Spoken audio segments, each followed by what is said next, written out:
PhonePe ద్వారాగా కానీ Paytm ద్వారాగా కానీ ఎవరైనా మన యొక్క అకౌంట్కి పేమెంట్ చేసేటప్పుడు మన యొక్క మొబైల్ నెంబర్ వాళ్ళకి ఇచ్చి ఆ నెంబర్కి పేమెంట్ చేయండి అని చెప్పేవాళ్ళం కదా.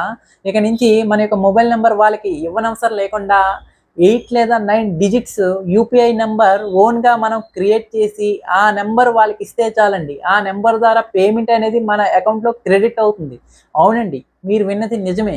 మరి ఈ యూపీఐ నెంబర్ అనేది ఎలా క్రియేట్ చేయాలనేది ఇప్పుడు ఫోన్పేలో చూద్దామండి. మొబైల్ పైన క్లిక్ చేయండి.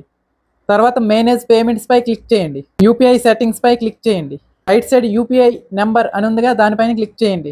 యాడ్ పై క్లిక్ చేయండి. ఇప్పుడు మీకు నచ్చిన 8 లేదా 9 డిజిట్స్ యూపీఐ నెంబర్ ఎంటర్ చేయండి. ఎంటర్ చేసి అక్కడ వెరిఫై అని ఉందిగా, దానిపైన క్లిక్ చేయండి. ఇప్పుడు మీ యొక్క యూపీఐ నెంబర్ క్రియేట్ అయినట్లే. ఇప్పుడు మీ యొక్క అకౌంట్కి ఎవరైనా పేమెంట్ చేసేటప్పుడు ఈ నెంబర్ ఇస్తే చాలండి.